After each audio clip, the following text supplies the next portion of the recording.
Bonjour à toutes, bonjour à tous et bienvenue. Je suis Monica De Virgilis, je suis administratrice non exécutive de 3 grandes sociétés. Mon secteur est la technologie et j'interviens aujourd'hui en tant que cofondatrice et présidente de Chapter Zero France. Permettez-moi d'ouvrir cette rencontre avec ces mots de Darwin. Les espèces qui survivent ne sont pas les espèces les plus fortes ni les plus intelligentes, mais celles qui s'adaptent le mieux au changement. Ces mots prennent tout leur sens, non seulement pour l'enjeu climatique, qui est l'objet de Chapter Zero France, dont nous allons parler aujourd'hui, mais aussi plus simplement pour l'organisation de cet événement. Vous qui êtes avec nous aujourd'hui, vous vous êtes adapté au changement. Donc merci. Merci d'être là, malgré les multiples changements de configuration, de date et de programme que nous avons dû conduire pour nous adapter au contexte instable de cette période que nous traversons tous. D'un événement présentiel dans un lieu prestigieux prévu pour le 17 novembre, conçu avant l'annonce du deuxième confinement, nous avons été contraints à nous en tenir pour l'instant à un webinaire conçu en temps de confinement et voilà que le déconfinement est annoncé. Mais ce n'est pas grave, car nous sommes résilients et vous l'êtes avec nous. Et tant mieux, car nous devons tous l'être ensemble pour le futur. Et c'est au fond ça le sujet de cet événement. Dans ces conditions, la table ronde entre présidents initialement prévue est reportée. Nous reprendrons date pour vous présenter nos parrains au cours du premier semestre 2021. Merci aussi à l'équipe Chapter Zero France, le bureau, le board et les partenaires d'avoir su s'adapter à ces changements et d'avoir bâti ce magnifique programme avec des speakers inédits de grande expérience sur notre sujet cœur, climat et gouvernance. Le tout animé par une modératrice pionnière du développement durable, Elisabeth Laville, fondatrice du cabinet Utopie. Notre objectif pour ce webinaire, c'est de donner envie à vos participants, personnes physiques, administrateurs et experts du sujet, de s'engager ou de renforcer votre action en entreprise en matière de transition vers le Z0 émission nette et d'expliquer pourquoi nous, avec les autres chapters sous le patronage de l'Economic Forum, nous pouvons nous aider. Nous comptons bien donc vous convaincre d'adhérer à l'association en tant que membre actif. Pour les participants, représentants des personnes morales, entreprises, associations, agences, de s'engager en tant que membre partenaire. C'est facile, c'est rapide et c'est gratuit, car le temps presse. À 5 ans de l'accord de Paris, nous sommes encore très loin de là où nous devrions être pour le réaliser. 1 an de la COP26, qui est annoncée comme la COP du secteur privé, les boards se doivent de prendre toute leur part dans ce marathon, ce changement socio-économique historique, pour parvenir à la neutralité carbone d'ici 2050. Notre objectif pour ce webinaire, c'est de donner envie à vous, participants, personnes physiques, administrateurs et experts du sujet, de s'engager ou de renforcer votre action en entreprise en matière de transition vers le zéro émission net et d'expliquer comment Chapter Zero France, ainsi que le réseau international des chapters, sous le patronage du World Economic Forum, peut vous aider. Nous comptons bien donc vous convaincre d'adhérer à l'association en tant que membre actif et pour les participants représentant des personnes morales, entreprises, associations, agences, de s'engager en tant que membre partenaire. C'est facile, c'est rapide et c'est gratuit. Car le temps presse. À 5 ans de l'accord de Paris, nous sommes encore très loin de là où nous devrions être pour le réaliser. À 1 an de la COP26 de Glasgow, qui est annoncée comme la COP du secteur privé plutôt que des États, les boards se doivent de prendre toute leur part dans ce marathon, ce changement socio-économique historique, pour parvenir à la neutralité carbone d'ici 2050. Chapter Zero France est une plateforme multicanale. Nous travaillons avec tous les stakeholders sans exclusivité. Le modèle est conçu pour aller vite en mobilisant le plus d'administrateurs possible afin de nous équiper pour une prise de décision compétente. Chapter Zero France s'adresse aux administrateurs qui découvrent et aussi ceux qui sont déjà plus avancés, parce que vous le savez mieux que moi, il n'est pas suffisant de maîtriser un tel sujet et d'être au bord d'une entreprise avant-gardiste en la matière. Ce n'est pas un sujet que l'on peut résoudre dans son coin. La transition demande un effort global. Aux administrateurs qui sont déjà avancés, Chapter Zero France permettra de comprendre les enjeux essentiels de certains sujets pointus et émergents à travers des experts par domaine, de suivre une actualité très dynamique sans y noyer et de se faire sa propre recette en étant exposé à des visions, voire en évolution en étant exposé à des visions, en évolution, voire en contradiction, à travers l'échange avec les membres partenaires et les stakeholders. Et évidemment, faire bénéficier les autres de leur expérience et des difficultés rencontrées. Je suis donc ravie de pouvoir officiellement ouvrir cet événement d'inauguration. J'espère que vous allez l'apprécier et surtout qu'il vous sera utile grâce aux intervenants experts qui nous font l'honneur de leur participation et que je remercie du fond du cœur. J'ai le plaisir de laisser maintenant la parole à Silvio Dulinski, Global Leader de la Climate Governance Initiative du World Economic Forum, qui est le socle pour tous les chapters nationaux comme Chapter Zero France, en vous souhaitant de nouveau un excellent moment. In practice, this means that new boards can claim that they are approaching the subject with the rigor and professionalism that they do to the same old, more traditional core board functions, be it succession planning, audit, risk, or strategy. In industries such as energy, agriculture, transportation, not to mention banking, insurance, climate change features rarely in the skill set of existing directors. The topic is typically owned by management and often lies outside non-executive directors' comfort zone. Many directors downplay it, saying that it's management's responsibility. Well, would they say the same about audit, strategy, risk management? For this reason, the forum started in 2018 a broad consultation with chairs, CEOs, and subject matter experts to propose tools that can be useful for the board of directors to steer climate risks and opportunities. Last year in Davos 2019, we launched these governance principles that are designed to increase directors' climate awareness, embed climate considerations into board structures and processes, and improve how they navigate the risks and opportunities that climate change poses to business. To move into practice, the board must play its part, fully understanding and driving the company's climate transition strategy. It must bring informed external perspectives, constructive challenge, but also strong support when difficult decisions are needed to steer a company in the face of short-term pressures. This is the ambition of the Climate Governance Initiative. As Monica mentioned, today we are very happy to welcome France in this initiative with the official launch of the French chapter. It has been really a pleasure for myself and for my colleagues to work with the team, with Monica, INSEAD, Deloitte, and many other board members on the creation of this chapter over the past few months. This will now allow all French non-executive directors and business leaders to join the global network of our initiative. I personally was very excited with very high level of leaders who have already decided to get involved with the Chapter Zero France. Well, as a closing message, scientific and economic studies have overwhelmingly shown that global warming will strongly impact quality of life in France and its economic and strategic interests around the world. The French society and its government have been instrumental in leading the world towards an effective and fair transition to a net zero economy. I think we should be very proud of that.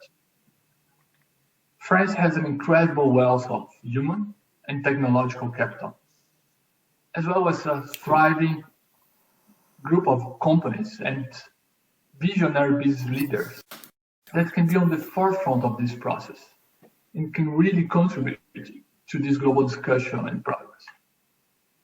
So we're very much looking forward to collaborating with you and learning from you. Thank you very much. And I think that now we have a short video from the forum that we'd like to share, correct? Nous espérons qu'elle va marcher, mais oui, normalement, nous l'avons.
Voilà cette vidéo du World Economic Forum qui répond partiellement à la question de la table ronde qu'on va avoir maintenant. Pourquoi les administrateurs doivent s'engager pour le climat?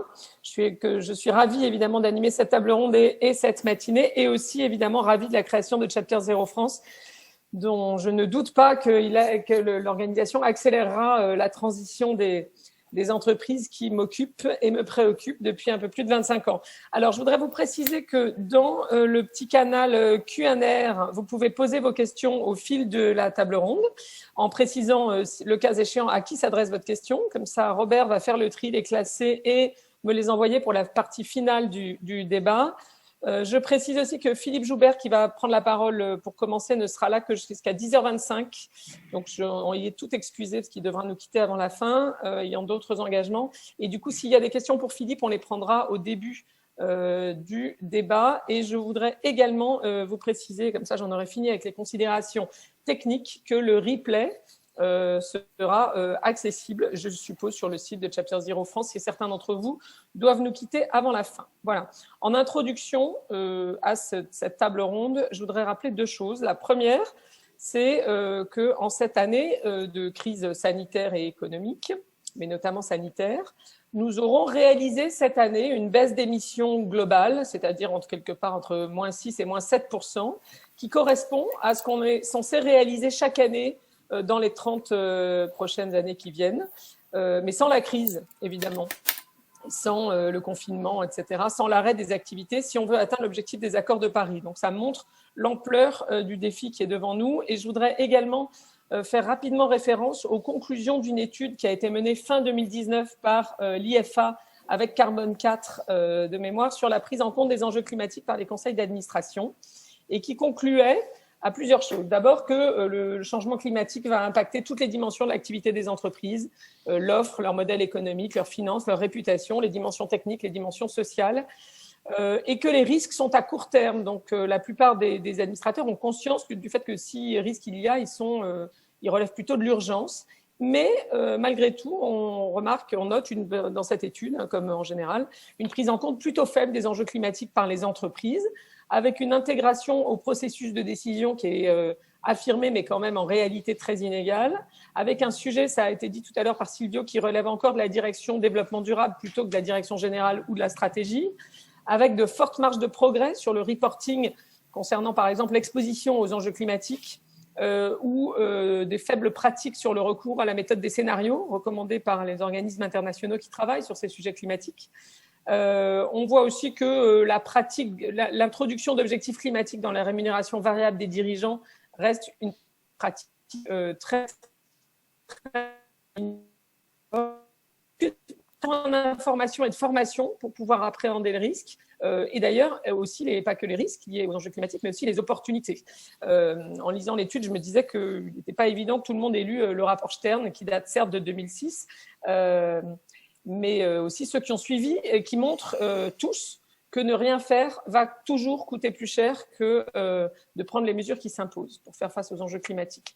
Et le dernier point de cette étude, c'était que l'exposition aux enjeux climatiques était encore perçue comme concentrée sur certains secteurs, l'énergie, les transports, évidemment, les GAFA, le textile.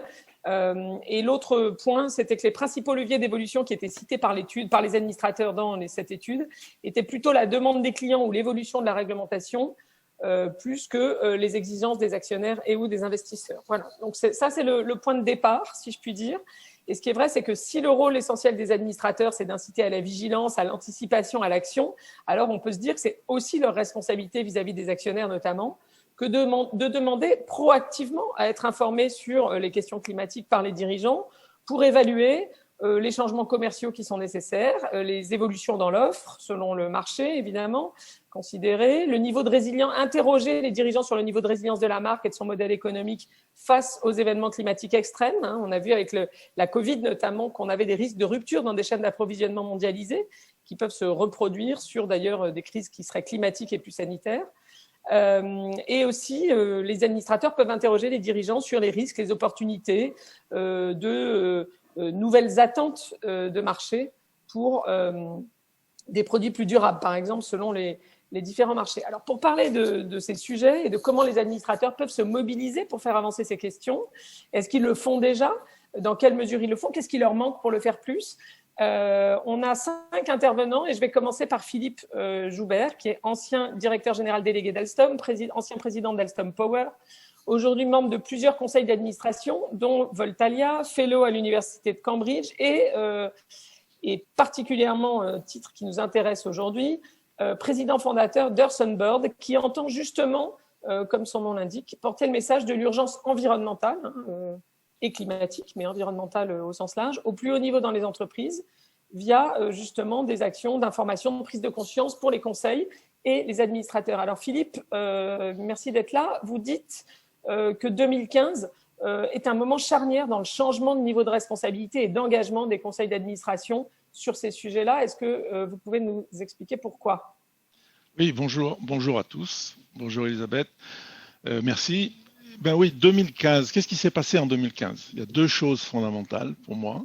La première, c'est la publication des ODD par l'UN qui, en fait, commence à casser ce couple infernal entre le développement et l'abus de la nature ou l'abus du capital social. On commence à essayer de quantifier des voies un peu nouvelles.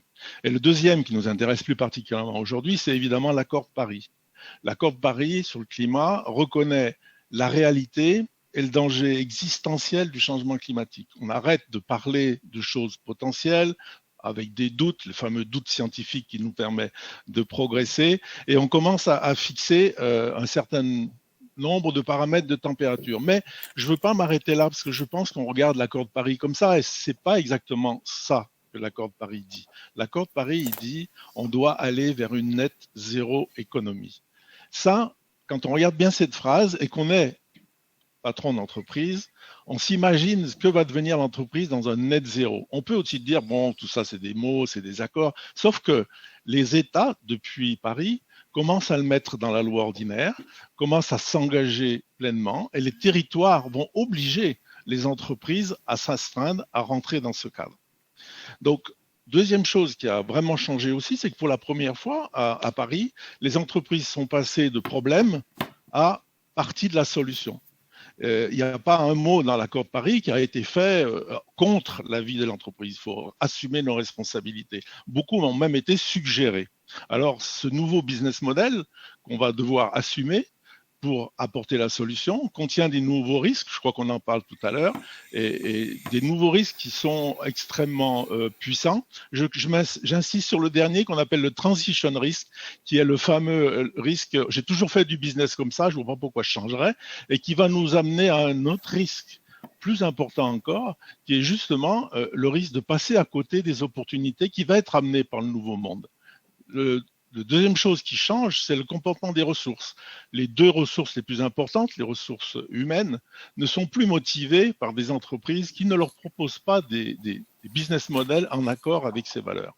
Et le deuxième, c'est le ressource financière qui, comme tout le monde sait, par pur altruisme, commence maintenant à orienter les flux vers une société plus décarbonée. Donc la bonne nouvelle pour tout ce changement, c'est là que je veux y arriver, la bonne nouvelle pour tout ce changement, c'est qu'on a un leader naturel qui s'ignore souvent, mais qui est quand même le leader de ce changement. Et c'est le board. C'est ce que nous défendons justement à Earth on Board, c'est que les boards ne l'ont pas encore, peut-être ne le savent pas encore, mais ils sont responsables de prendre la tête de ce changement. Alors pourquoi je dis ça ? Parce que si on regarde dans le monde entier, les responsabilités des conseils d'administration, on peut toujours les classer en gros en 3 grandes catégories. La première, c'est que le conseil d'administration est responsable de défendre les intérêts de l'entreprise, qu'on a résumé dans certains pays grâce à la loi ou simplement grâce à notre comportement et à nos négligences ou quelquefois à notre grid, comme disent les Anglais. On a résumé ça en intérêt de l'actionnaire à court terme. Mais c'est pas ça. Le conseil d'administration, l'intérêt de l'entreprise. Ça veut dire l'intérêt de l'ensemble des parties prenantes. Et c'est justement ça qui a changé parce que maintenant, le conseil d'administration doit être capable, et c'est le lieu pour ça, d'arbitrer entre les divergences de certains des parties prenantes. Ces divergences, d'ailleurs, sont normales. C'est ça l'énergie d'une entreprise. C'est de régler justement ces contradictions. Et le board doit absolument assumer. Ça change tout pour une entreprise. Et la première responsabilité qui est déclinée, c'est de revenir à l'essence, à l'origine de l'entreprise. Pourquoi l'entreprise a été créée? On parle beaucoup de purpose maintenant, mais c'est effectivement, simplement, on retrouve la réalité de l'entreprise. Une entreprise n'a jamais été créée un matin par quelqu'un qui se réveille en disant « Ah, je vais créer une entreprise pour faire du résultat et pour faire du bénéfice ». Non, il a créé une entreprise pour régler un problème. Et c'est ça que le board doit reprendre à la lumière de l'accord de Paris et des ODD. La deuxième responsabilité, qui est à mon avis la plus fondamentale et qui a changé drastiquement en 2015, c'est la responsabilité d'agir en administrateur prudent et raisonnable. C'est un changement drastique et définitif. Pourquoi? Parce que le 2015 fait passer l'élément risque climatique de risque à réalité. Il y a un consensus mondial, politique, juridique, qui pose le socle de l'obligation de l'action. Et c'est ça qui a complètement changé. On peut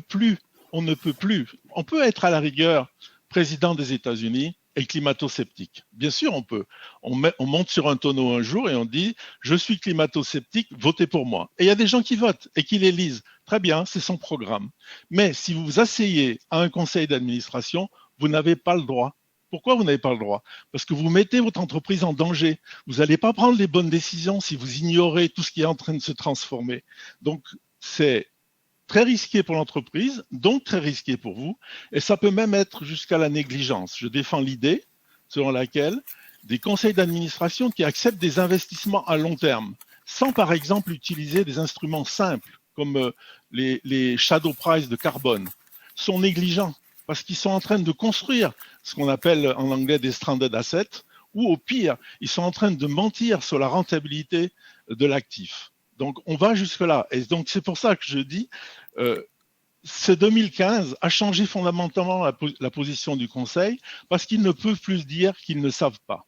Et ils doivent agir en conséquence. Ce que vous dites, Philippe, on va y revenir, hein, c'est que ce que j'entends, c'est que la responsabilité civile des membres des conseils pourrait être engagée demain sur cette histoire de négligence. J'ai une bonne nouvelle, Elisabeth. C'est pas demain, c'est déjà fait. C'est hier.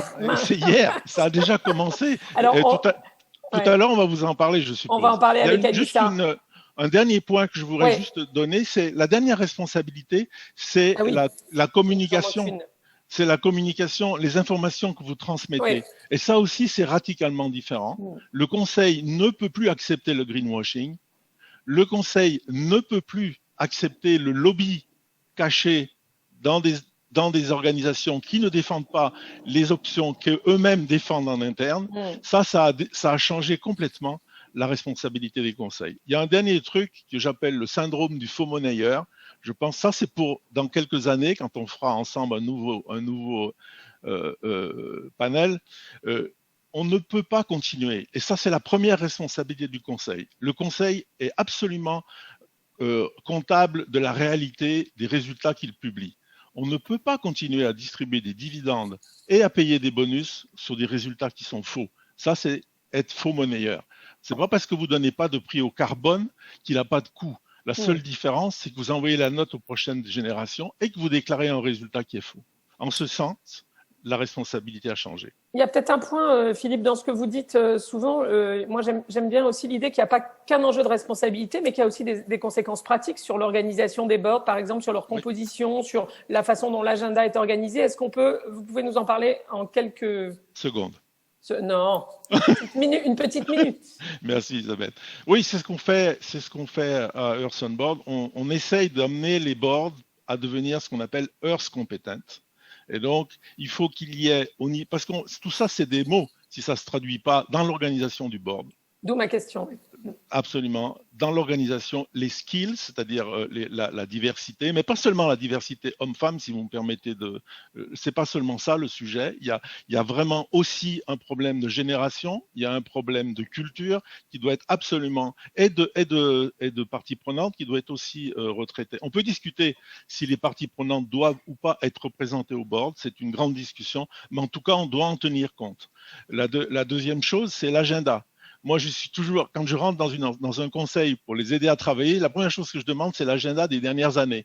Et ça, c'est un moment de vérité, parce que le board s'aperçoit qu'en fait, il passe son temps sur des choses qui ne sont pas essentielles à sa responsabilité. Et la dernière chose, c'est on a un instrument qu'on appelle les 11 questions management, les 11 questions que le board devrait poser tous les ans et sur lesquelles il devrait asseoir la rémunération et l'évaluation des performances.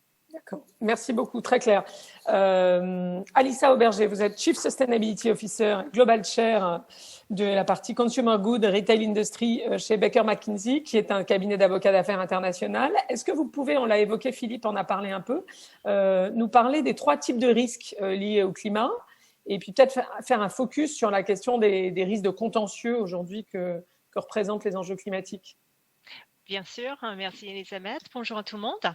Donc, avant de rentrer dans le vif du sujet, je voudrais quand même préciser une chose, qu'avant de prendre le rôle de CSO au sein de Baker, j'étais associée au sein de notre département fusion-acquisition et non au sein du département contentieux. Donc, je ne vais pas du tout parler en vécu en tant qu'avocat qui plaide, mais je vais plutôt parler ce que j'ai pu, je dirais, observer grâce à mon autre casquette, qui est celle de responsable de notre groupe d'industrie Consumer Goods and Retail que je dirige depuis effectivement 2016. Donc, ce que j'ai pu constater au sein de ce secteur en particulier est une augmentation de mobilisation des consommateurs pour que les sociétés du secteur soient des acteurs plus responsables, donc vis-à-vis de la planète, vis-à-vis des communautés et enfin vis-à-vis des personnes travaillant tout au long de leur supply chain. Donc, pour moi, c'est un mouvement qui met vraiment le climat, les droits de l'homme, les conditions de travail, entre autres, au cœur de la demande et le choix du consommateur, avec les enjeux de réputation à la clé. Donc, une vraie attention du consommateur et des ONG, il ne faut pas les négliger, au message des marques, aux campagnes de publicité, le marquage de produits et les product claims, et évidemment l'impact des procédés de production sur l'environnement. Donc, les consommateurs eux-mêmes sont très sensibles à tout ce qui est le greenwashing, comme il a mentionné Philippe, des marques par rapport à la vérité de leurs pratiques et par rapport à leurs messages qui sont souvent très aspirationnels. Donc, vous êtes tous en train de vous demander pourquoi je parle de tout ça. Mais c'est parce que je pense qu'il est dans cette même tendance que nous voyons actuellement une hausse de contentieux sur les différents angles de sustainability, y compris le climat. Donc, à mon avis, c'est un mouvement qui ne va qu'augmenter et accélérer avec des actions, je dirais, plus violentes, entre guillemets, mais surtout avec plus de contentieux en cas de non-respect des obligations du reporting et la non-transparence, surtout des sociétés sur les procédés de production et les impacts sur l'environnement, ainsi que l'impact financier du changement climatique. Donc, Elisabeth, tu as fait allusion aux 3 risques de trilogie Carney, les risques physiques, les risques de transition et surtout les liability risks. Donc, de ces 3 risques, les liability risks, c'est vraiment le contentieux et les risques réputation. Donc, ils sont certainement là, c'est les sujets clés pour les administrateurs d'aujourd'hui. Donc, il suffit de regarder ce qui se passe aux États-Unis ou en Australie, par exemple, où on voit une vraie hausse de contentieux. Donc, c'est une question de temps avant que ça arrive en Europe. Donc, à titre d'exemple, je voudrais parler de 2 contentieux récents, un en Australie qui vient d'être transigé et un autre aux Pays-Bas. Donc, le procès en Australie s'appelle McVeigh, je vais faire simple, contre Rest, qui est un fonds de pension, où le demandeur demandait au tribunal d'enjoindre Rest à fournir une explication plus détaillée de comment ces investissements pourraient être impactés par le changement climatique. Donc, ce procès a duré plus de 2 ans et c'était transigé entre les parties le matin même où le procès devait commencer. Donc, pour moi, il y a un message qui est assez clair pour les autres acteurs qui ressort de cette décision de Rest, de transiger, et qui sera très compliqué, voire impossible, de maintenir la position que le climat n'est pas un risque financier qui doit être quantifié et divulgué. Donc, l'absence de disclosure tout court ne va plus être tolérée et que les investisseurs vont regarder surtout avec plus d'intérêt le contenu de ce qui est divulgué. Et donc, en cas de manquement ou en cas de divulgation, on va dire, erronée ou insuffisant, le risque de contentieux va augmenter et il visera les dirigeants et les boards. Donc, le procès aux Pays-Bas est intéressant sous un autre angle.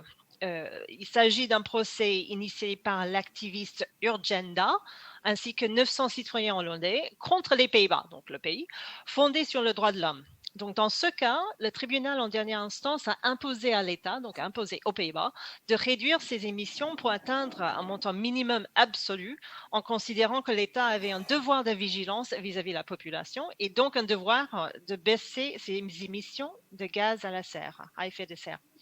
Donc, pour moi, il est très probable que nous verrons les ONG agir contre les gouvernements, contre les politiques gouvernementales sur le changement climatique et les émissions, mais aussi contre les sociétés, comme on vient de dire, sur le fondement du dommage à l'environnement. Donc, les premières cibles de ces contentieux étaient sans surprise, l'industrie d'énergie fossile, mais je pense que c'est une question de temps que ça arrive un peu sur toutes les industries. Donc, historiquement, les sociétés ont divulgué les effets de leurs opérations sur l'environnement ou l'impact du climat sur leurs opérations de manière volontaire, étant entendu qu'il n'y avait pas beaucoup de hard law ou vraiment de régulation obligatoire. Donc, du coup, c'est là où je pense que le côté réputation ou le court of public opinion était très important. Mais là, cette situation évolue. En Europe, il existe déjà plusieurs sources d'obligations de reporting sur les aspects RSE et des risques climatiques. Le Royaume-Uni va imposer les applications similaires malgré le Brexit et le président-élect des États-Unis, Biden, propose également de créer les obligations de divulgation sur les risques climat pour les sociétés cotées.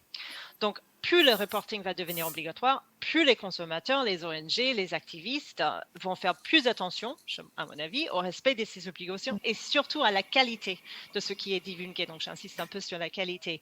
Donc, la suite logique de tout ça, c'est une augmentation de contentieux pour manquement à ces obligations. Donc, il suffit qu'une personne ou une ONG achète quelques actions d'une société cotée pour démontrer que ces manquements ont eu une conséquence, probablement financière, sur le demandeur. Donc, on voit bien le lien de causalité.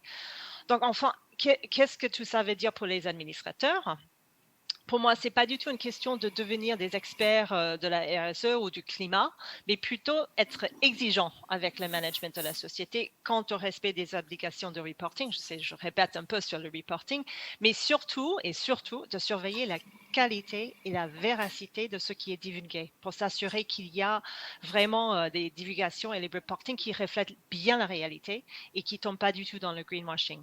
Donc, il faut s'assurer que la société divulgue l'impact de ses opérations sur le climat et quantifie l'impact financier du climat sur leurs opérations. Donc, je pense qu'on va voir plus d'activisme, plus de régulation et plus de pression sur les sociétés de prendre vraiment les actions concrètes pour baisser leurs émissions, c'est ce qu'on vient de dire, au lieu d'appuyer et de se contenter avec les offsets. Donc, en tant qu'administrateur, il faut s'assurer que vous vous exprimez lors des réunions du conseil, vous regardez l'agenda, comme il a dit Philippe, et que vos propos soient bien transcrits. Donc, si vous trouvez, après vos challenges du management, que le management ne respecte pas ses obligations, je pense qu'il faut vraiment le dire. Et si vous considérez que le management respecte mal ses obligations, bien. Donc aujourd'hui, je pense qu'il y a plus de 1000 contentieux ouverts dans le monde qui sont liés au climat, qui soulèvent les points de droit ou des faits au sujet de la science. Et ces contentieux cherchent à tenir responsables les gouvernements, les sociétés et les acteurs privés pour les engagements climatiques. Donc, je pense qu'il est certain que ces contentieux vont être à la fois un moteur, côté positif, mais aussi une conséquence à la transition à une économie à faible émission de carbone. Donc, si vous me permettez, j'essaie de faire vite.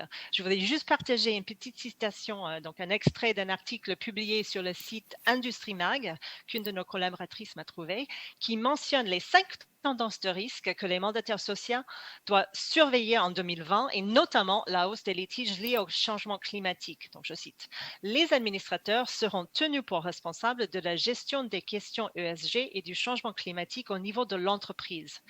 Ils devront plus que jamais prendre en compte l'impact de ces facteurs dans la stratégie, la gouvernance, la gestion des risques et l'information financière. » Donc, je pense que ça résume bien le rôle d'administrateur aujourd'hui.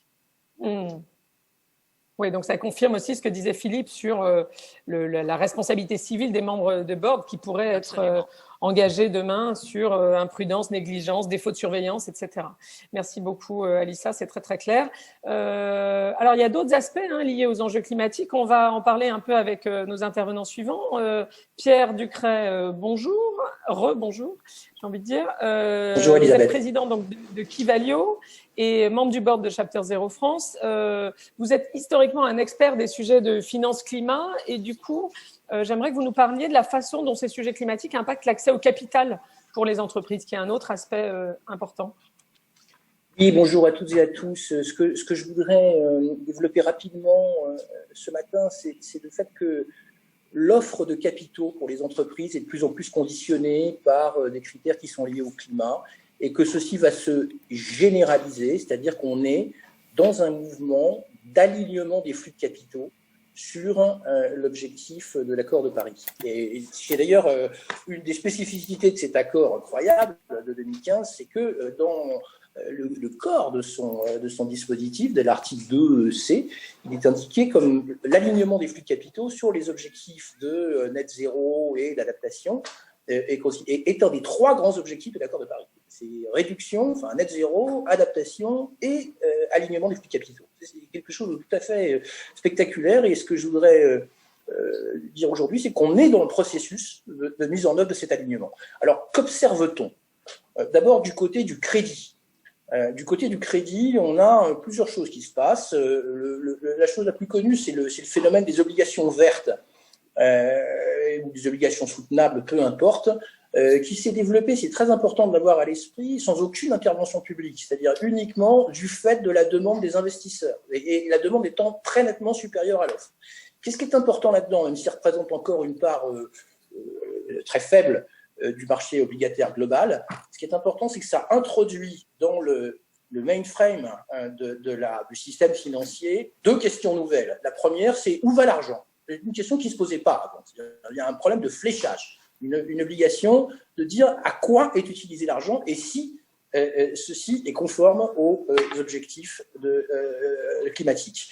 La deuxième question, plus compliquée d'ailleurs, c'est la question qui est en train de naître maintenant, c'est la question de l'impact des flux financiers. C'est-à-dire, non seulement à quoi vous l'utilisez, mais qu'est-ce que ça produit comme effet de transformation.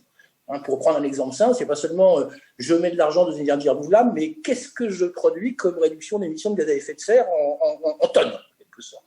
Donc, cette question des impacts devient une question centrale à l'intérieur des relations d'offre et de demande de capitaux. Du côté des prêts bancaires, c'est la même chose. On voit les prêts verts se développer à toute vitesse, et là aussi, du fait des banques elles-mêmes, ce sont les banques qui proposent d'ailleurs des discounts sur des crédits aux entreprises, à condition d'avoir la garantie que leurs prêts sont bien affectés à des investissements qui sont verts, qui sont conformes aux objectifs climatiques. Et puis, dans le domaine de la notation de crédit, qui est notamment le métier de Kivalio, dont je préside le conseil de surveillance, comme tu l'as dit, Elisabeth, on voit apparaître là aussi l'intégration de critères extra-financiers et notamment de critères climatiques dans l'activité des agences de notation de crédit. Pour le moment, ce n'est pas encore totalement intégré, mais enfin, ce qu'on voit, c'est que l'oligopole des agences de notation a fait des investissements importants pour racheter des équipes d'analyse extra-financière et intégrer de plus en plus dans leur notation ces éléments. Ça, c'est pour la partie crédit. Du côté de l'equity, à la fois coté et non coté, à quoi assiste-t-on ? On voit d'abord des fonds ISR qui existaient depuis longtemps, qui se développent de plus en plus et qui ont tous comme caractéristique de faire une sélection des valeurs qu'ils choisissent pour les mettre en portefeuille sur des critères best in class, best in universe, etc., qui, en gros, vont sélectionner des entreprises, notamment en fonction de critères environnementaux et donc de conformité de leur action avec les objectifs climatiques. On voit aussi des fonds verts directement, c'est-à-dire ciblés sur des entreprises qui sont tout à fait, enfin, dans les différents domaines qui permettent de réduire les émissions de gaz à effet de serre. Ces fonds verts se développent à toute vitesse et on voit même maintenant des fonds qui prennent comme objectif l'alignement de la totalité du portefeuille de ce fonds avec l'objectif net zéro, typiquement le fonds Ambition Climat qui a été, les fonds Ambition Climat qui ont été lancés récemment, qui sont des fonds de place lancés à Paris. Ça commence à représenter des sommes absolument considérables. On voit aussi du côté d'equity les investisseurs mettre en place des politiques d'exclusion. Alors le plus important, c'est notamment, le phénomène le plus important, c'est l'exclusion des investissements dans le charbon thermique, qui se développe à très très grande vitesse, mais qui commence à s'étendre maintenant à d'autres éléments, et notamment, disons, les fossiles extrêmes, tout ce qui est fossiles non conventionnels. Donc les politiques d'exclusion se développent, et j'ajoute un point, c'est que ce qu'on voit apparaître, c'est que ça s'étend non seulement au domaine des fonds d'investissement, non seulement aux investisseurs, mais aussi aux assurances. C'est-à-dire que les assureurs commencent à avoir des politiques d'exclusion sur un certain nombre d'activités, et notamment dans le domaine du charbon. Et enfin, et ce n'est pas le moindre, on voit se développer à côté de ces politiques d'exclusion qui ont quelque chose de, évidemment, qui peuvent être très efficaces lorsqu'elles sont suffisamment massives, c'est le cas notamment sur le charbon, mais qui ont des limites aussi, parce qu'évidemment, si simplement pour être tout à fait vertueux, vous excluez la totalité de ce qui émet des gaz à effet de serre de votre portefeuille, ça ne veut pas dire que vous allez transformer la réalité et le monde. Donc il y a aussi un mouvement qui est peut-être encore plus important, qui est celui de l'engagement actionnarial. C'est-à-dire qu'on voit maintenant des investisseurs institutionnels très puissants qui se mettent à faire pression sur les entreprises pour leur demander des garanties, des comptes sur leur alignement, leur conformité avec les objectifs. Le plus spectaculaire de ce mouvement, c'est celui de l'Asset Owners, Net Zero Asset Owners Alliance, qui représente quand même 5 trillions d'actifs gérés, si vous voulez. Vous avez parmi les plus gros investisseurs de la planète qui se sont engagés à faire une pression constante sur les entreprises dont ils sont actionnaires, pour les pousser à s'aligner avec les objectifs de neutralité carbone au milieu du siècle. Alors, ce que je veux dire par là, c'est que c'est plus du tout cette affaire de la finance verte, c'est plus du tout une poche verte qui serait en expansion. Non, c'est un mouvement de transformation complet du marché des capitaux qui est en cours. C'est une dynamique de transformation, la finance verte. Et pourquoi ?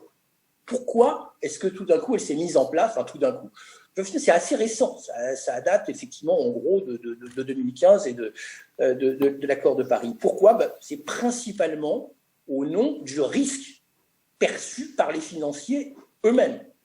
C'est le fait que l'existence de ces trois risques pour l'industrie financière est devenue manifeste. Alors, les trois risques, Alissa les a rappelés tout à l'heure, c'est le risque physique de destruction des actifs du fait des dérèglements climatiques, le risque de transition, de dévalorisation des actifs du fait de l'évolution de la réglementation, des technologies, des comportements des consommateurs, et bien sûr le risque de litigation dont vient de parler Alissa. C'est-à-dire que ce qui est en train de se retourner, et l'exemple de Rest qu'a cité Alissa en Australie est très très intéressant, c'est que ce qu'on appelle dans le monde financier la responsabilité fiduciaire, qui jusque-là excluait plutôt le fait de s'occuper, c'est typiquement la position des Américains, du mainstream américain, excluait plutôt le fait de poser des questions sur des sujets qui n'étaient pas liés directement à la rentabilité des investissements, devient maintenant, se retourne. Maintenant, c'est au contraire, il devient contraire à la responsabilité fiduciaire des investisseurs de ne pas prendre en compte le climat. Okay, merci. Et cette accélération, Elisabeth, elle est, si je voudrais terminer par ça, elle est encore plus forte du fait qu'elle est entretenue et accélérée par les superviseurs et les régulateurs eux-mêmes. C'est-à-dire que maintenant, en Europe, avec le plan d'action sur la finance verte, la mise en place d'une taxonomie, les exigences de disclosure, la réglementation sur les indices, tout ceci pousse les offreurs de capitaux, en quelque sorte, à accélérer le mouvement. Ça existe aussi en Chine, et demain, ce sera le cas aux États-Unis. Donc, et un dernier mot, excusez-moi, le next step, ça va être les épargnants individuels. C'est-à-dire que pour le moment, les épargnants individuels, ils n'y comprennent rien. Mais à partir du moment où on va mettre en place, comme ça se prépare à l'échelle de l'Union européenne, un label aussi puissant que l'éco-label sur les produits de consommation qui dira ce que c'est qu'un produit d'épargne aligné, l'offre de capitaux deviendra désormais généralement exigeante en matière d'alignement. Très clair, merci Pierre. Tu as parlé du risque de transition et j'aimerais donner la parole à Olivier Jean, qui est partenaire chez Deloitte au département justement Sustainability, qui est aussi board member d'ailleurs de Chapter Zero. Olivier, vous intervenez justement sur les stratégies de transition qui visent à adapter le modèle économique, l'activité des entreprises et des filières à un monde neutre en carbone. Ça demande de l'anticipation, clairement, ça demande des investissements majeurs, donc des sujets qui sont censés être discutés par les boards. Est-ce que vous pouvez nous parler de ces bouleversements avec quelques exemples peut-être de filières pour qu'on apprécie encore plus cet enjeu ce risque de transition, cet enjeu de transition qu'ont évoqué Alissa et Pierre? Avec plaisir, merci Elisabeth et bonjour à tous. Et effectivement, je commencerai par rappeler que si on parle spontanément beaucoup de risques en matière de changement climatique, et c'était toute la première partie du film du WEF tout à l'heure, il apporte aussi aux entreprises des opportunités extraordinaires. Dès qu'on se projette dans un monde net zéro, on peut se représenter, même si on n'est pas encore en mesure de toutes les nommer, de toutes les identifier, le bouleversement en termes de technologie, en termes d'infrastructure, toute l'innovation, l'investissement qu'il va falloir mettre derrière. Et ça, bien évidemment, ça représente autant d'opportunités pour le monde économique.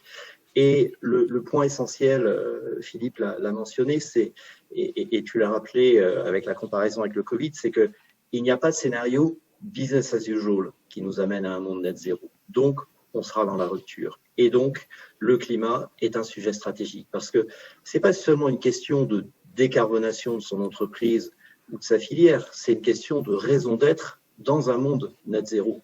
Je peux avoir le meilleur bilan carbone de ma filière. Si ma filière, elle disparaît dans un monde net zéro, je suis emporté avec ce mouvement de transition. Et on va assister à ce bouleversement dans un nombre très important, si ce n'est l'ensemble des secteurs économiques. Ça se fera parfois au sein de la filière avec les acteurs en place, de nouveaux acteurs, mais bien souvent, ça se fera au sein d'écosystèmes beaucoup plus importants où on assistera au regroupement ou au croisement de filières existantes. Et on l'a rappelé plusieurs fois, le rôle du conseil, c'est de discuter, c'est d'arrêter la stratégie de l'entreprise devant l'ampleur des transformations dont on parle.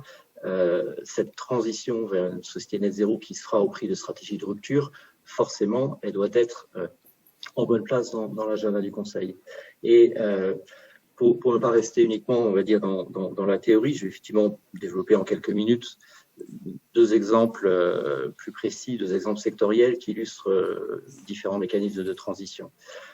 Premier exemple qu'on peut prendre, celui de l'industrie chimique.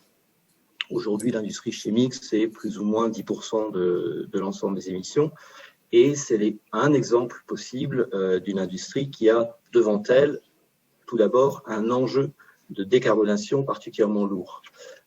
Pourquoi ? Parce que cette industrie, elle a comme particularité d'utiliser des ressources fossiles à la fois comme source d'énergie, comme l'ensemble des autres secteurs industriels, mais aussi d'utiliser ces ressources fossiles comme matière première qu'elle va transformer et dont elle va faire ses produits. Et donc, elle doit faire face à une double transformation.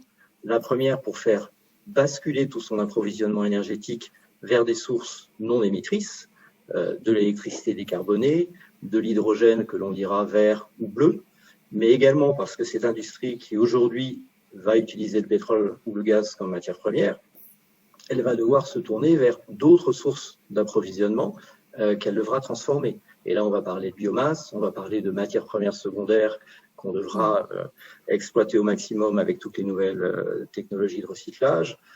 On parle aussi de gaz industriel, du carbone que demain on sera capable de capturer directement dans l'air et dont on fera un précurseur chimique pour les chaînes de transformation. Donc, un monde qui sera complètement transformé où il n'y aura plus ni de cracker ni de raffinerie, pour illustrer très concrètement le bouleversement que cette industrie va subir. Et dans cette transformation, il y a des évolutions, on va dire, qui sont relativement propres au secteur, qui devra par exemple trouver comment abaisser la température d'un certain nombre de ces processus pour l'électrifier. Je dirais ça c'est vraiment dans son périmètre, dans son savoir-faire. Mais il y a aussi toute cette question d'accès à de l'électricité décarbonée, à de l'hydrogène, qui est un enjeu qui dépasse de toute façon un secteur individuel. C'est un enjeu pour l'ensemble des secteurs, également pour les pouvoirs publics. Et donc on voit bien la dimension, la taille de toutes ces transformations qui vont devoir s'opérer et toutes les questions fondamentales qu'un conseil va devoir étudier d'un peu plus près. On est évidemment face encore à différents scénarios possibles, mais donc quelles vont être les voies de transition qu'on va dire sans regret vers des procédés décarbonés que l'on devra engager, quels sont les obstacles, qu'ils soient technologiques ou des obstacles d'investissement qui sont encore devant nous et quel rôle un secteur, une entreprise en particulier doit prendre pour les accélérer.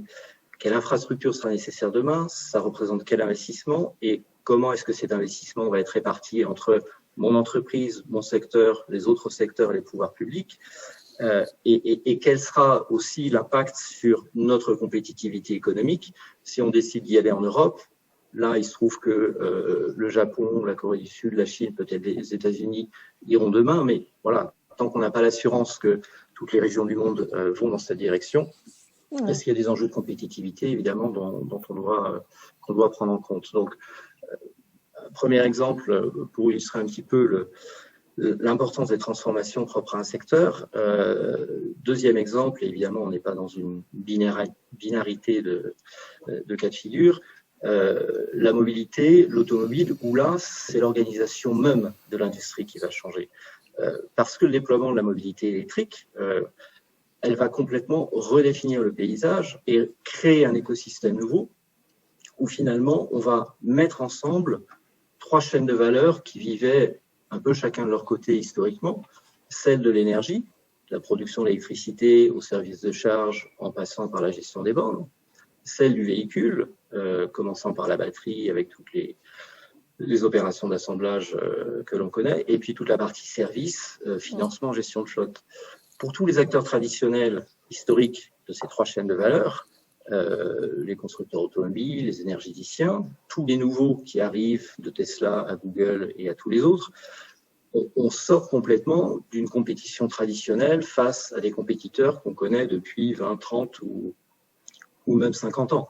Et ce qu'on imagine bien, c'est qu'on va avoir finalement un enjeu de répartition de la valeur entre ces anciennes chaînes et l'enjeu pour chacun des acteurs de trouver finalement, en fonction de ses compétences, mais aussi en fonction de ses capacités financières, quel va être son territoire, quelle va être la poche en termes de création de valeur sur laquelle il va pouvoir se positionner au mieux pour sécuriser son business model dans cet écosystème de demain. Et des entreprises qui historiquement étaient parfois en compétition les unes avec les autres vont finalement pouvoir se retrouver à travailler ensemble pour sécuriser un rôle qui soit commun, pour imposer un standard, pour mutualiser les coûts d'investissement, avec donc des modèles beaucoup plus hybrides que ce que nous avions historiquement en matière de coopération. Et donc un paysage qui va être complètement transformé. Okay. Donc, 2 exemples rapides pour montrer vraiment cette logique de stratégie de rupture et effectivement, comme le rappelait Philippe, la nécessité pour le Conseil en premier lieu de s'y intéresser pour challenger le management sur ce sujet.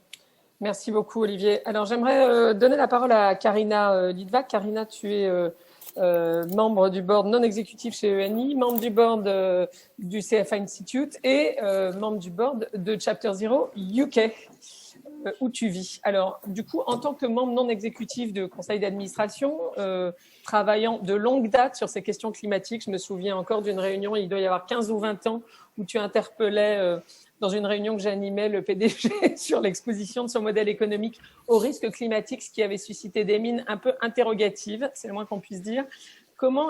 Quel regard tu portes sur les sujets qui ont été abordés par les précédents intervenants, à la fois le sujet du changement de responsabilité des boards qui a été souligné par Philippe, peut-être celui des risques qui a été souligné par Alissa, celui de l'accès au capital, de l'évolution des investisseurs évoqué par Pierre, et celui de la stratégie et des opportunités que vient d'évoquer Olivier.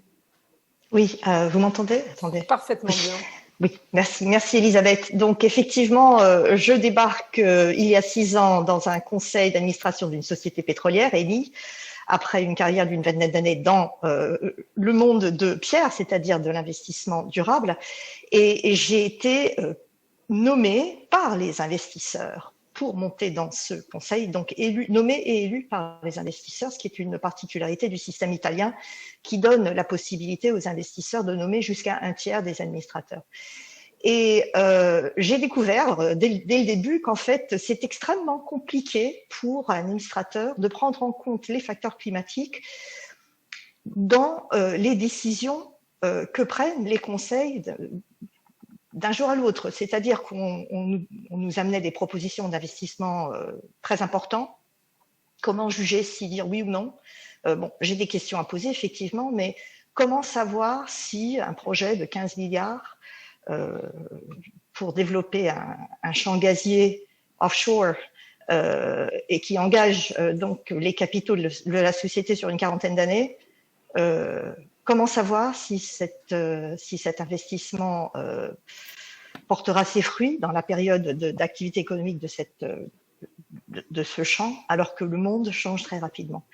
Et donc, je me suis rendu compte que même avec les connaissances que j'avais accumulées sur 20 ans d'investissement sustainable investment, c'était pas suffisant. Et donc, je me suis adressée avec le soutien de ma présidente et de mon directeur général au World Economic Forum pour lancer ce projet qui visait donc à mobiliser les administrateurs en leur donnant les capacités que j'estimais me manquaient. Donc, ça a été un projet tout à fait égoïste pour trouver les outils qui pouvaient nous permettre collectivement de faire notre métier et de le faire correctement. Alors, effectivement, quand je pense à certains commentaires qui ont été faits jusqu'à maintenant, je prends l'exemple qu'a fait Philippe du faux monnayeur. Cet investissement de 14 ou 15 milliards, comment le représenter dans les comptes? Vous aurez peut-être vu, peut-être pas, dans les journaux qu'un groupe d'investisseurs s'est organisé pour pousser les auditeurs des entreprises à s'assurer que les assumptions qui vont dans les calculs, je ne sais pas comment dire, des impairments, comment on dit impairments en français,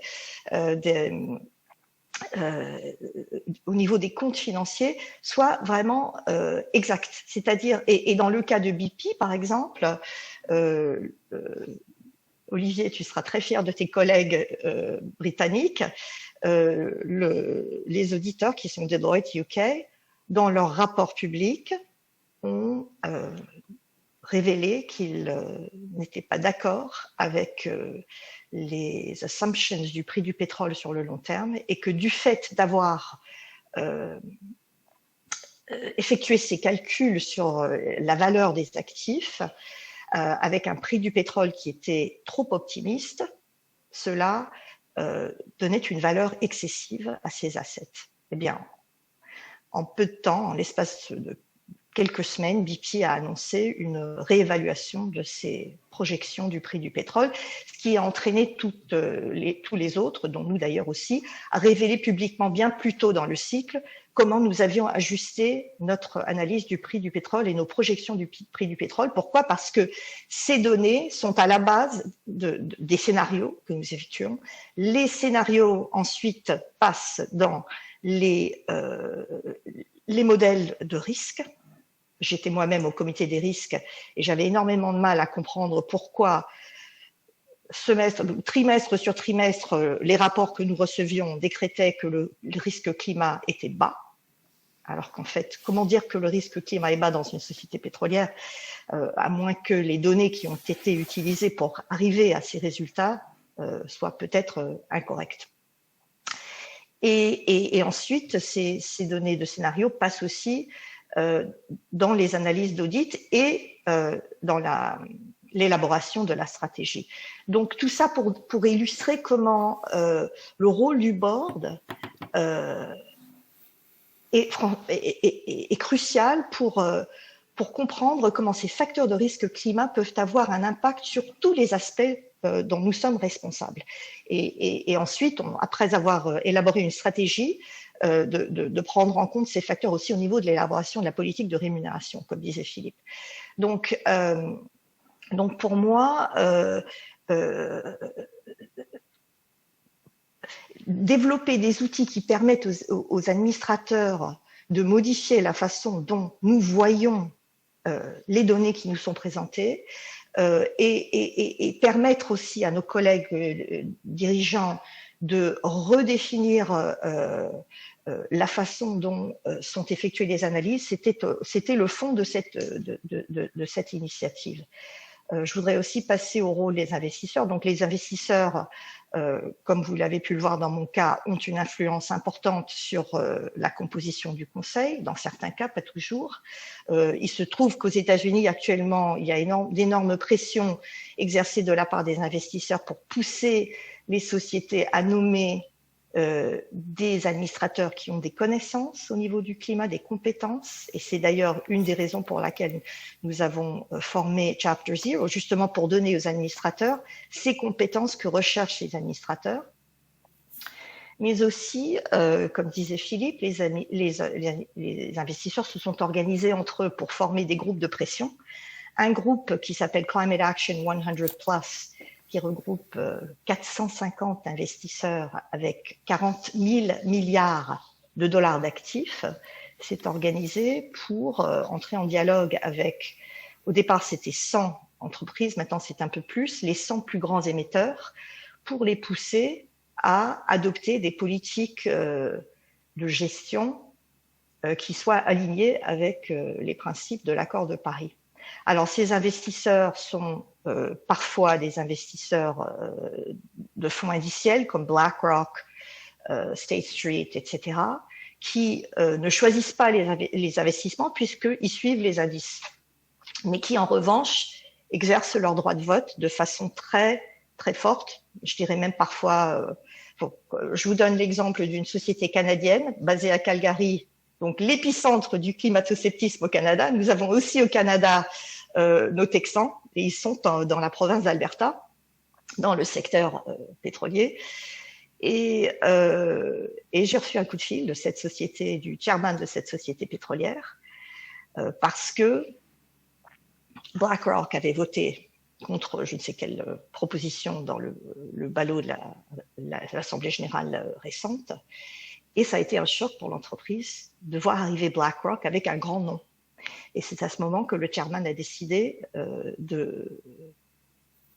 d'étudier ce dossier qui avait été ignoré depuis toujours, et donc de m'inviter, puisque la société Eni dont je siège au conseil a annoncé en février dernier, après 6 ans de réflexion, on a mis un peu de temps parce que c'est assez complexe dans une société de notre taille, a annoncé une nouvelle stratégie de transformation, et je dirais même radicale, c'est la parole qui a été utilisée par notre directeur général, une stratégie de transition qui vise à arriver à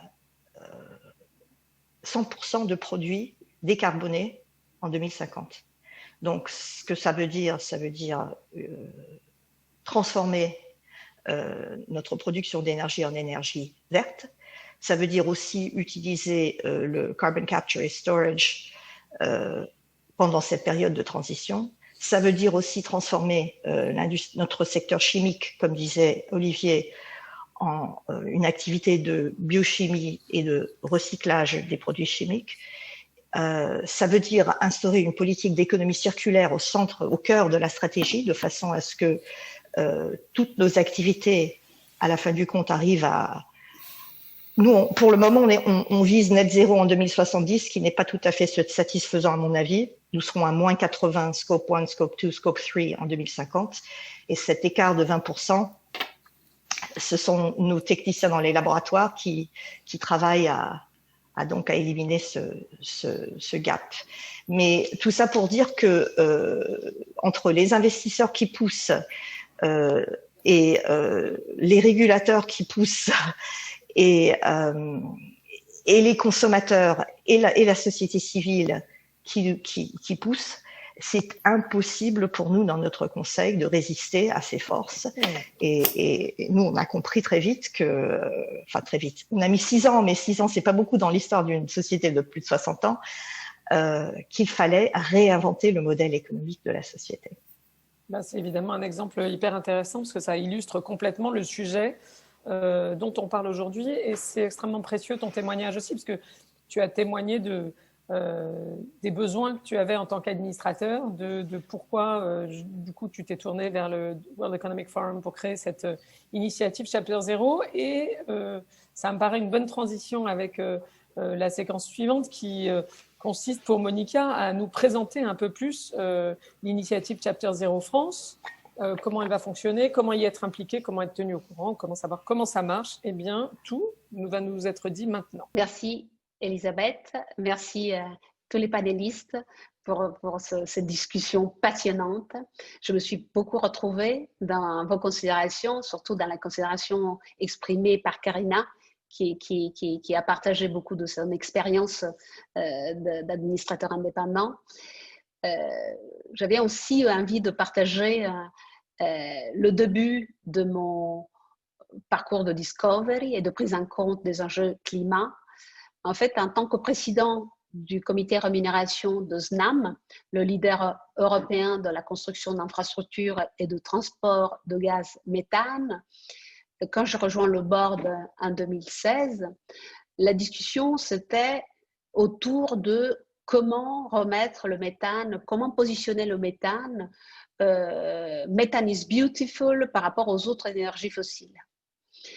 Les choses ont radicalement changé en 2017 et ce qui a vraiment, je pense, fait changer la donne, c'est le fait que le board a soumis au vote de l'AG une politique de rémunération variable qui était indexée non seulement sur le financier, mais aussi sur la réduction des émissions de gaz méthane, donc le methane leakage. En général, les sociétés, surtout à cette époque-là, qu'elles intégraient des indicateurs non financiers, ils intégraient plutôt des index, comme le FTSE4Good, par exemple. Or, maintenant, avoir le courage d'intégrer un indicateur physique, comme les leakages de méthane, les fuites de méthane, c'est un indicateur qui, pour améliorer, demande des investissements. Et il n'y a pas beaucoup de business qui est généré selon les critères traditionnels si on fait baisser les émissions. Donc, le mettre en KPI rémunération a aidé la prise de décision sur les investissements parce que la machine se met en route quand il y a un indicateur fort, visible, communiqué au marché sur la base duquel la rémunération variable est indexée. Et donc, on décide aussi d'investir pour réduire le leakage. Et donc, tout a changé. Tout a changé aussi parce que le CEO, le nouveau CEO, il est exceptionnel et il a vraiment drivé ce changement et cette évolution de transformation de la stratégie. Et donc, je suis très fière de dire que la société, la semaine dernière, s'est enfin engagée sur le net zéro 2040 et a aussi fait un investissement en equity dans De Nora, une société leader dans les électrodes pour les équipements de production d'hydrogène. Donc, ils ont commencé vraiment une évolution de leur stratégie vers des énergies propres. Je passe maintenant à la présentation de l'initiative Chapter Zero France. Pourquoi Chapter Zero France et pourquoi aujourd'hui?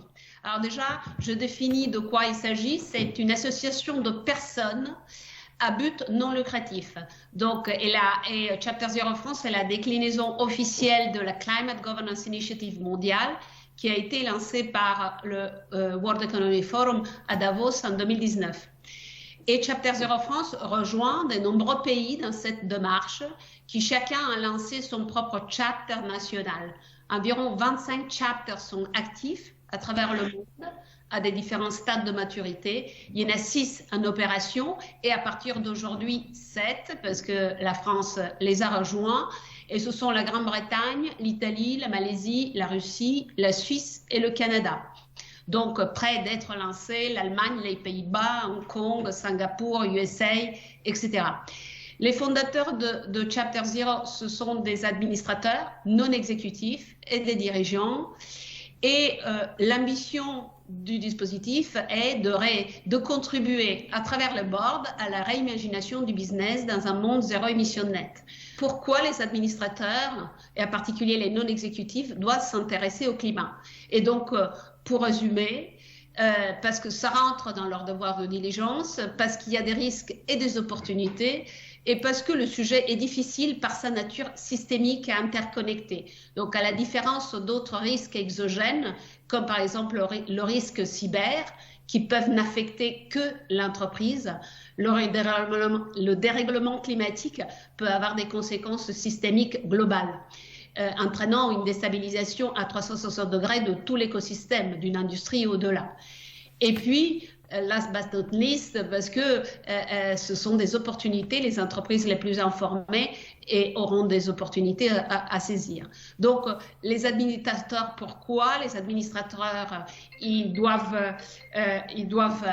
être une force de proposition, ils doivent surveiller la qualité et la véracité des informations divulguées, s'assurer que le propos soit bien transcrit, challenger le management s'il ne respecte pas les obligations. Donc, conseil d'administration, pas chambre d'enregistrement, mais force de proposition et d'accompagnement du management. Donc, l'association est soutenue depuis sa création par l'INSEAD, le Centre de Corporate Governance et le cabinet Deloitte, et bénéficie du soutien plus récent de nouveaux membres partenaires comme Ethics and Board par exemple, et d'autres partenariats sont en discussion. Je dévoile par exemple un partenariat avec l'ADEME pour la méthodologie ACT et en particulier la diffusion de la méthodologie ACT. Donc, qu'on venait de citer. Donc, Chapter Zero France est une plateforme multicanale. Nous travaillons avec tous les stakeholders sans exclusivité. C'est pas parce que nous travaillons avec Deloitte qu'il n'y aura pas du KPMG dans nos événements. Donc, l'idée, c'est donc au bord de l'association de valider les nouveaux partenariats. Et puis, nous allons donc publier sur notre site chapterzero-france.com les partenariats au fur et à mesure qui seront formalisés. Donc, le point de départ, c'est que les administrateurs non exécutifs ont beaucoup de pouvoir et peu de compétences spécifiques sur ces enjeux. Et le marathon vers le net zéro va impliquer pour les boards des décisions difficiles, voire des dilemmes. Donc, il n'y a pas que le dilemme court terme versus long terme, il y a des inconnus, comme par exemple la disponibilité et le prix des technologies habilitantes. Donc, un scénario va être impacté de façon très différente en fonction de quand la technologie et à quel prix elle sera disponible. Ce n'est pas à vous que je dois dire ça. Donc, c'est vraiment important que les board members, dans leur collectivement, montent en puissance, en compréhension. Donc, vous voyez, l'objectif de Chapter Zero est reporté au fond, donc mobiliser les administrateurs non exécutifs des entreprises françaises dans la prise en compte des risques et opportunités liés au changement climatique, en leur offrant donc une plateforme d'échange et de réflexion sur ces enjeux. Donc, si vous pouvez passer à la prochaine. La prochaine, avec la... Non, j'étais encore sur la... Pardon, celle-là, excusez-moi. Donc, celle-là, sans rentrer trop dans le détail, mais ce sont les 8 principes de la Climate Governance Initiative du Forum économique mondial. Les compétences du Conseil. Collectivement, le Conseil doit comprendre les enjeux et puis ils se sentent responsables.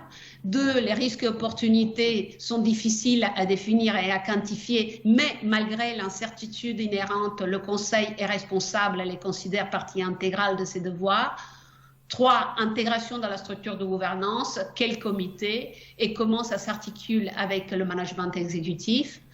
Ensuite, 4, comment le risque et opportunité et les material risk and opportunity sont traités dans les 3 horizons temporels, court, moyen et long terme. Comment le Conseil vérifie la matérialité? Est-ce que les scénarios sont utilisés? Comment l'évaluation de la matérialité est conduite? Est-ce qu'il est intégré dans le budget? À quelle fréquence? L'analyse et les répéter et tout ça. Donc ensuite, 5, le violet, la stratégie. Et puis la stratégie donc avec des échéances à court terme et la dimension climat intégrée dans les décisions d'investissement. Et puis 6, 7, 8, 3 sujets focus persistants pour le board, l'intégration dans la rémunération des dirigeants des critères d'appréciation spécifiques mesurables. 7, la disclosure et dans le cadre du framework TCFD. Et puis 8, le Conseil doit maintenir un échange régulier avec les stakeholders, les parties prenantes, les pairs, les régulateurs, les investisseurs et encourager le partage de méthodologies et rester informé des évolutions. Donc, en conclusion, 1, 2, 3, 4, ce sont de prérequis pour 5, pour la stratégie, et 6, 7, 8, ce sont des focus persistants. Si vous pouvez passer maintenant au rond, ça c'est une vision conceptuelle de dire que l'objectif c'est pas d'aller à l'école, l'objectif c'est d'avoir de l'impact et que aussi le board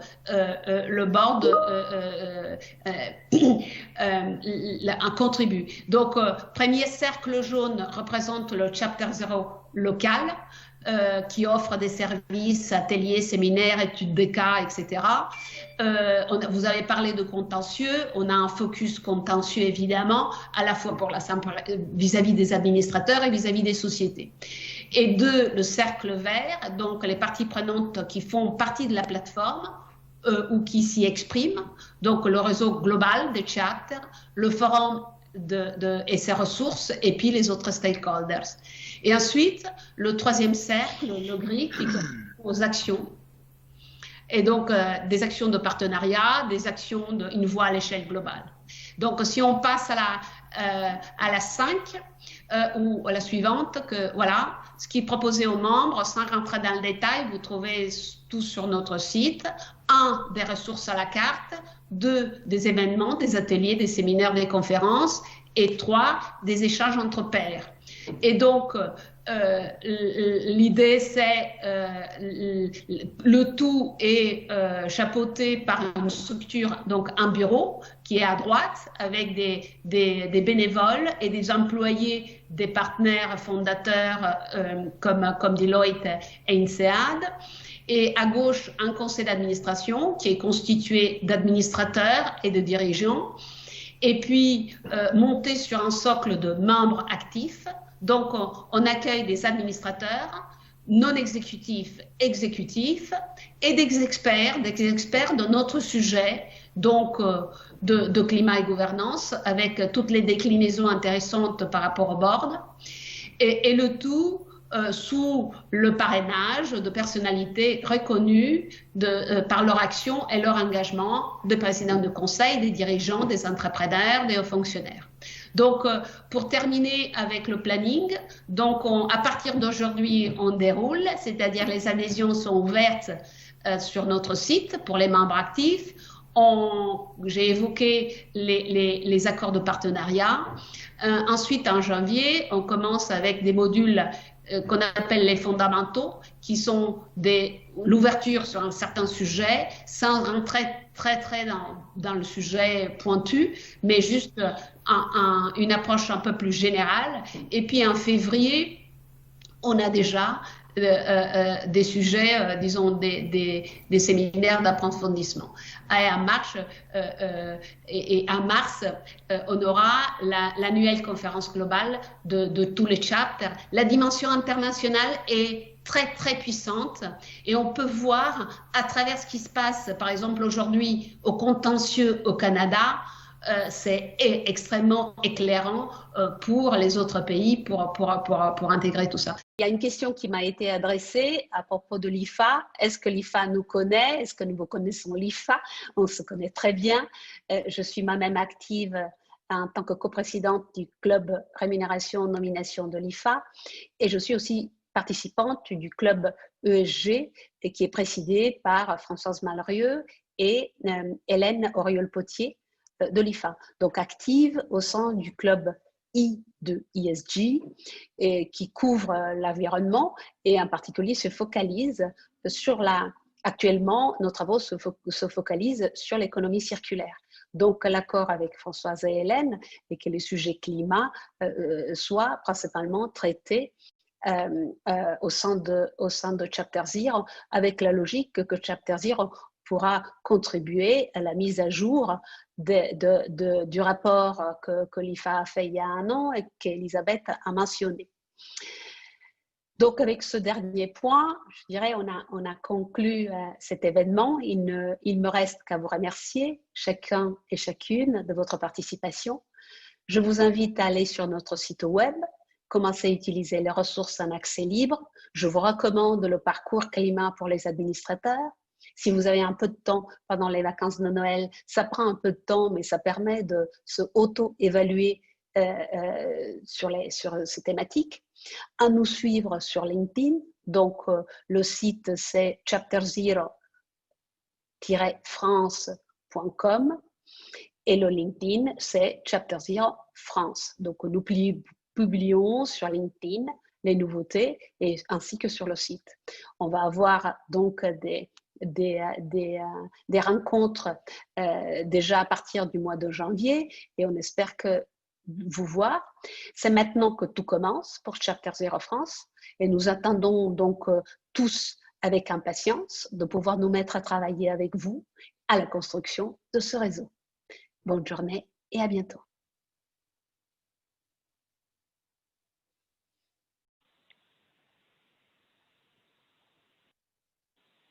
Go.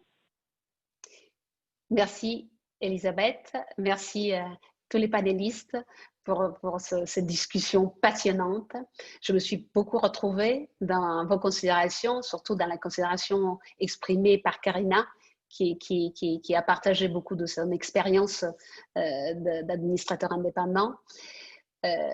J'avais aussi envie de partager le début de mon parcours de discovery et de prise en compte des enjeux climat. En fait, en tant que président du comité rémunération de SNAM, le leader européen de la construction d'infrastructures et de transport de gaz méthane, quand je rejoins le board en 2016, la discussion c'était autour de comment remettre le méthane, comment positionner le méthane. Methane is beautiful par rapport aux autres énergies fossiles. Les choses ont radicalement changé en 2017 et ce qui a vraiment, je pense, fait changer la donne, c'est le fait que le board ait soumis au vote de l'AG une politique de rémunération variable qui était indexée non seulement sur le financier, mais aussi sur la réduction des émissions de gaz méthane, donc le methane leakage. En général, les sociétés, surtout à cette époque-là, qu'elles intégraient des indicateurs non financiers, ils intégraient plutôt des index, comme le FTSE4Good, par exemple. Or, maintenant, avoir le courage d'intégrer un indicateur physique, comme les leakages de méthane, les fuites de méthane, c'est un indicateur qui, pour améliorer, demande des investissements. Et il n'y a pas beaucoup de business qui est généré selon les critères traditionnels si on fait baisser les émissions. Donc, le mettre en KPI rémunération a aidé la prise de décision sur les investissements parce que la machine se met en route quand il y a un indicateur fort, visible, communiqué au marché sur la base duquel la rémunération variable est indexée. Et donc, on décide aussi d'investir pour réduire le leakage. Et donc, tout a changé. Tout a changé aussi parce que le CEO, le nouveau CEO, il est exceptionnel et il a vraiment drivé ce changement et cette évolution de transformation de la stratégie. Et donc, je suis très fière de dire que la société, la semaine dernière, s'est enfin engagée sur le net zéro 2040 et a aussi fait un investissement en equity dans Denora, une société leader dans les électrodes pour les équipements de production d'hydrogène. Donc, ils ont commencé vraiment une évolution de leur stratégie vers des énergies propres. Je passe maintenant à la présentation de l'initiative Chapter Zero France.